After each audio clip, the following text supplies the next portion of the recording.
안녕하십니까. 진짜 별과 함께하는 점성술 크로노사이트 2022년 1월 첫째 주 1월 1일부터 8일까지 주간 운세 예보 진행하겠습니다.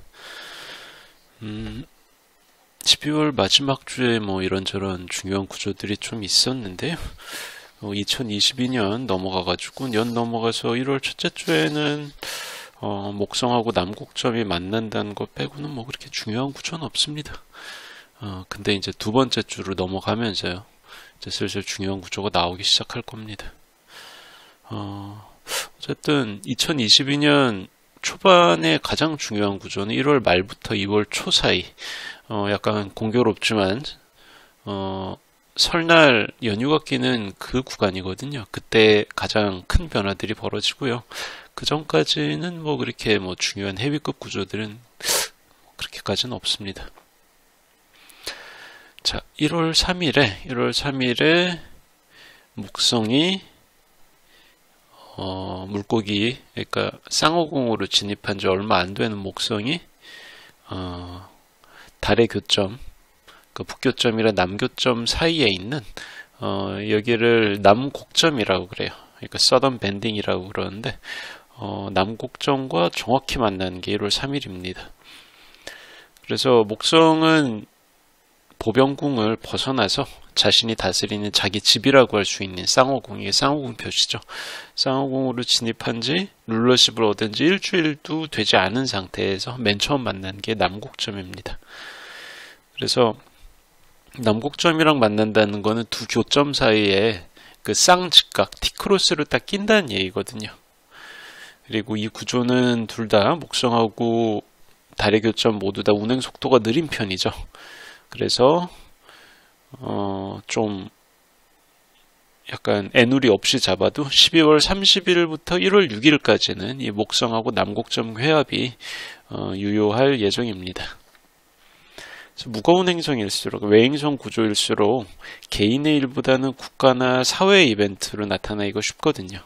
그래서 목성하고 남곡점이 만날 때는 보통 이제 중요한 법이 만들어진다든가 중요한 이 시행령이 적용이 되기 시작한다든가 혹은 아주 중요한 법적 판결, 헌법재판소라든가 대법원 같은 데에서 중요한 판결이 이루어진다든가 혹은 예전에 이루어진 판결이 적용이 된다든가 리뉴얼 된다든가 재평가된다든가 그런 일이 잘 벌어지고요.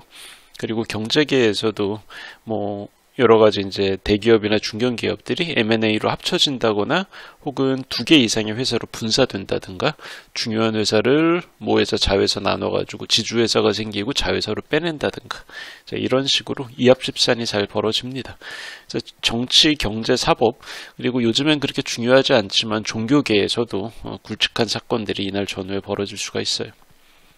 그래서 개인적 차원에서는 어떻게 되냐 하면은 이게 두 교점 사이에 완전히 딱 걸려서 끼는 그런 심상이기 때문에 그 개인적 차원에서는 일종의 외통수 비슷한 상황에 처하기가 쉽습니다.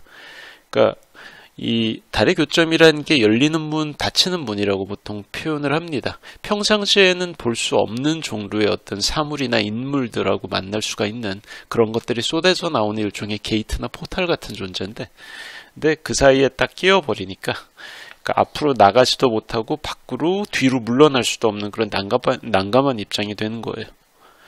그래서 부동산이나 주식이나 코인 같이 한번 투자해 놓으면 빼기 쉽지 않은 그런 자산에 투자를 많이 해놨는데 예기치 않게 잔뜩 물려가지고 근데 갑자기 이제 급하게 돈을 써야 될 일이 생겼는데 내가 이거를 뺄 수가 없어. 그래 이러지도 저러지도 못하고 되게 전전긍긍하는 상황. 혹은 어떤 사람들이나 집단이 서로 싸우기 시작합니다. 되게 사이가 안 좋은데 중간에 딱 껴서 중재하기도 뭐하고 그렇다고 그래서 한쪽을 버리고 다른 한쪽에 붙기도 그렇고. 그러니까 편을 들어주기도 어려운 상황. 엄죽달싹 못하는 이제 그런 상황인 거죠. 특히 타임로드가 목성인 분들이 이런 일을 자주 겪을 수가 있어요. 약간 확실하게 이걸 해결할 수 있는 타겟책이 없는 상황에서 되게 애매모호한 입장을 유지하면서 상당 기간 버텨야 됩니다. 원래 사람이라는 게 어느 한쪽으로 잘 되든 안 되든 간에 한쪽으로 결정을 해서 마음 편해지길 원하는데 이거는 그 상황과 정반대인 거예요. 되게 애매모호하고 정해지지 않은 그런 상태를 상당 기간 버텨내야 되는 그런 입장인 거죠. 그래서 이 목성 남곡점 회합에서 사이다 같은 건 없습니다. 속 시원하게 어느 쪽으로든 빨리 결정 해결 그런 거 없어요. 없기 때문에 나는 마음이 불편해서 더 이상 못하겠다라고 이제 사이다를 원해서 잘못된 판단을 내리면 여러 가지 시간이나 자원을 많이 낭비하게 됩니다. 오히려 이럴 때는 그러니까 옴죽달싹 못하는 처지, 그러니까 고구마 같은 상황이죠.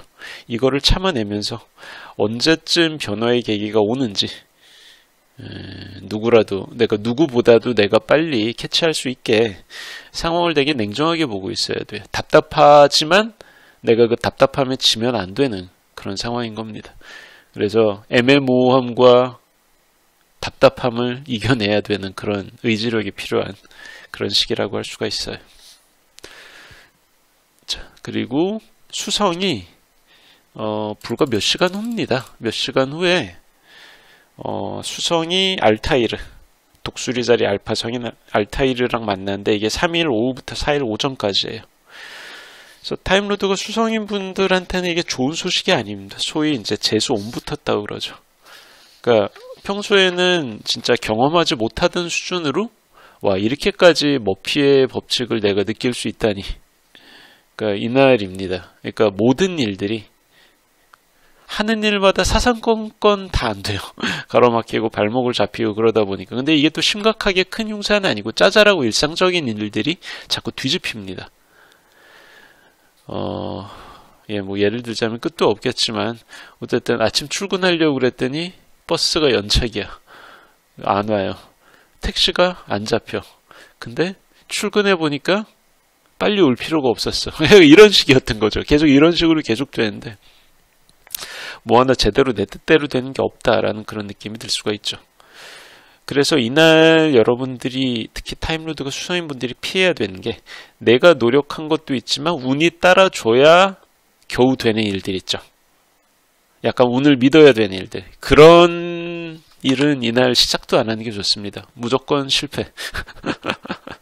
그래서 어쨌든 내가 완전히 노력을 했다고 해도 불운이 오면 그걸 무색하게 만들 수가 있기 때문에 그러니까 운에 의존해야 되는 약간 요행을 바라고 하는 그런 일들은 이날 하시면 안 됩니다. 꼬일 확률이 되게 높아요. 자, 그리고 바로 다음 날에 수성이 다비라는 별하고 만납니다. 다비는 다힙이라고 부르기도 하고 염소자리 베타성. 이거보다는 뭐 동양권에선 견우성, 견우와 직녀 있죠. 견우성이라고 유명한 별입니다. 그래서 이게 1월 5일 저녁에 수성하고 만나는데 이거는 약간 다비는 회사원의 별 같은 거라 그러니까 상하관계가 되게 분명한 조직에 들어가서 그 일원으로 역할을 다하면서 성취를 이루는 구조라고 해요. 특히 수성하고 만나면 훌륭한 회사의 일꾼이 됩니다. 그러니까 타임로드가 수성인 분들은 그럼 이날 뭐 하면 좋겠어요? 윗사람 지시를 듣고 아랫사람들 부리면서 그러니까 조직적으로 일을 하는 그런 어떤 협업하는 일, 혼자 하는 일이 아닙니다. 나 혼자 잘해서 되는 일이 아니고 내 위하고 중간이랑 내 아래가 모두 다 잘해야 되는 그런 종류의 일들 있죠.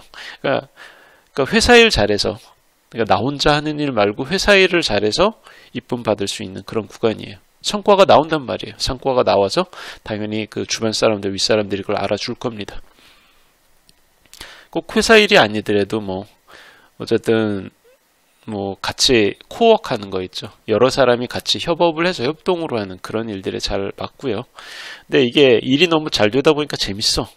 그러다 보니까 일에 너무 빠져 있다 보니까 내 주변에 뭐 배우자, 자녀들, 가족들이 서운해할 수 있습니다. 그래서 뭔가 열중하더라도 그 주변 사람들한테 연락에 너무 소홀하지 않도록 주의하는 게 좋아요. 그래서 답이라는 별이 되게 그 고도성장기의 샐러리맨의 별하고 비슷하기 때문에 그런 느낌이에요. 그래서 일만 디립다 열심히 하는데 집에서 기다리고 있는 그 배우자랑 자녀들은 그 가장이랑 같이 시간을 못 보내기 때문에 되게 서운해하고 원망하는 그런 일종의 되게 전형적인 스토리가 있습니다, 이별은. 그래서 그런 쪽으로 빠지기 쉬우니까 친한 사람들한테 잘하자.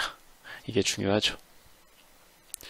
자, 그리고 3일 후에 화성이 움직이면서 화성이 뱀주인 자리 베타성인 사빅이랑 만납니다. 이게 1월 8일 저녁이에요. 자, 사빅은 약간 좀 재능은 있는데 아스퍼거나 약간 자폐 같은 그런 특징이 있어요. 하나만 보고 다른 걸 보지를 못합니다. 그래서 화성이랑 만났을 때도 일은 잘하는데 무신경한 태도 때문에 주변 사람들한테 상처를 주거나 서럽게 만들기가 쉬워요. 그래서 타임로드가 화성인 분들은 이미 편해지고 익숙해진 주변 사람들, 주로 뭐 가족이나 아주 친한 친구들, 애인, 배우자, 자녀들, 이런 사람들한테 그러니까 되게 좀 무정하게 관심도 배려도 보여주지 않고 자기 일만 생각하고 딱딱하게 대하는 거죠. 그러다가 미움을 사기가 쉬워요. 그래서 이거는 뱀주인 자리에 속하는 라스 아라그랑 사빅이 둘 다 마찬가지인데요. 오랫동안 쌓였던 호의나 정이라는 게 이게 언제까지나 계속되지가 않아요. 인간관계를 아무리 깊은 정이 쌓인 인간관계라도 제대로 유지하기 위해서는 충분히 에너지하고 배려와 관심이 필요합니다. 근데 그런 거를 사빅이 있게 합니다. 그래서 타임로드가 화성인 분들은 최소한의 살가움마저 잊어버리지 말자. 최소한의 살가움은 주변 사람들한테 충분히 내가 표현하고 에너지를 투자하고 정을 좀 줘야 인간관계가 굴러가기 때문에. 그래서 어떻게 보면 1월 5일에 있던 수성하고 다비의 회합, 그리고 1월 8일에 있던 화성하고 사빅의 회합이 뭔가 비슷해요. 비슷한 스토리로 지금 진행되는 그런 구조이기 때문에, 그래서 친한 사람들한테 소홀하지 말자. 일이 잘 되는 건 좋지만 화성 사빅 조합도 자기 일에 대한 성과를 발휘하는 데는 되게 좋아요. 근데 다른 점이 있다면 수성하고 다비는 회사 일처럼 다 같이 모여서 하는 그런 거에 적합하고, 화성사빅은 그거보다는 나 혼자 해가지고 나의 재능을 발휘할 수 있는 일 있죠. 내가 전문가라면 내가 전문적으로 잘하는 일을 더 잘할 수 있는 그런 구조입니다. 근데 일이 잘 되면 주변 사람들한테 소홀하게 되는 거니까 어쨌든 그런 굴레에 빠지지 않게 신경을 잘 쓸 필요가 있어요. 주변 사람들한테 배려를 하자. 이런 게 1월 첫째 주에 빠지기 쉬운 어떤 함정과 거기에서 벗어날 수 있는 방법입니다. 자, 크로노사이트 주간 운세 예보 어느새 또 2022년이 됐습니다. 1월 첫째 주 주간 운세 예보 내용 여기까지 하겠습니다. 감사합니다.